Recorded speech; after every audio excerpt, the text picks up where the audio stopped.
Maliit na lang yung space namin dito sa kwarto kaya gumawa kami ng mini open closet. Ito yung pagsasabitan ng mga damit namin at binili ko lang yan online. Ilalagay ko na lang to sa comment section mga mare. Ang size pala nito ay 60 cm. Meron din tayo dito mga hooks para sa kortina na ilalagay namin.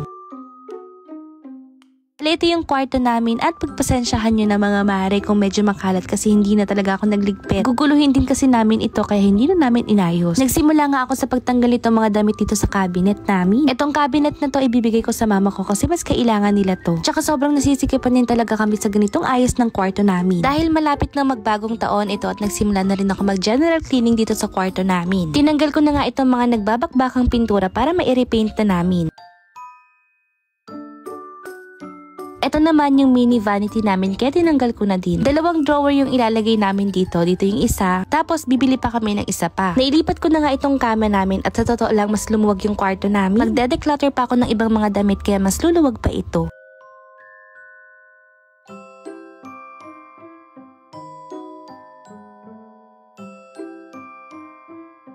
Nung sumunod na araw naman ay dumating na itong bracket na in-order ko. Napakabit na namin yung isa tapos itong isa naman yung ilalagay namin. Share ko lang din sa inyo itong mga hanger na nabili ko. Naipost ko na ito pero share ko lang ulit sa mga hindi pa nakakakita. Velvet hanger yung tawag dito at sobrang worth it nito. Maganda to mga mare kasi hindi dumudulas yung mga damit namin. Ito nga't isa-isa ko nang nililipat itong mga hanger. Balak namin isabit yung mga damit na hindi naman namin araw-araw sinusuot. Dito namin isasabit yung mga pang-alis namin para kapag may lakad kami mas madali namin mahahanap yung kailangan namin. Kung mapapansin nyo, naglagay rin ako dyan ng hook o mga bracket para sa kortina na ilalagay namin. Matibay naman itong sabitan mga mare kasi makapal yung bakal niya. Alam nyo kung may space pa kami dito sa kwarto, lahat ng damit namin ay isasabit ko na lang para hindi na kami magtutupi. Pero dahil maliit na lang yung space natin, ayan, isasabit ko na lang itong mga pang-alis namin.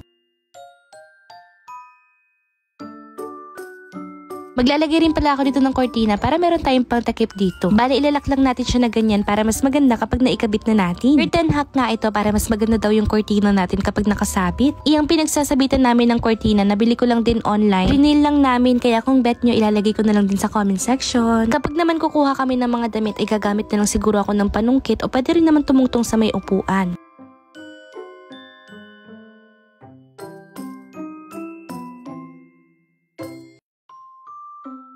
Nagtabi na rin pala ako dito ng salamin para kapag nagbibihis kami, meron kaming salamin dito.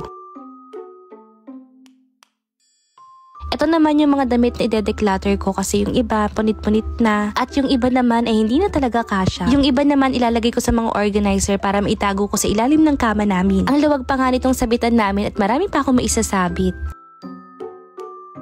Patapos na rin ako sa paglilinis itong kwarto namin at ayan, vinacuum ko na lang itong kama namin. Kapag ganitong bagong linis ang kwarto ay talagang napakasarap magpahinga. Ang next project naman namin dito ay magpipintura na para matapalan yung mga natuklap na pintura. Dito naman sa side na to ay maglalagay kami ng drawer at mini vanity. Grabe nga at sobrang laki ng pinagbago kaya ito yung before natin. At ito naman yung after. Nakakatuwa kasi mas lumuwag at mas umaliwalas na ang kwarto namin. Maliit lang ito pero sobrang happy namin sa naging resulta. Ang dami pa namin kailangan i-improve dito kaya abangan nyo na lang sa mga susunod na araw. O siya, kung meron kayong mga gusto dyan sa ginamit namin, ilalagay ko na lang sa comment section.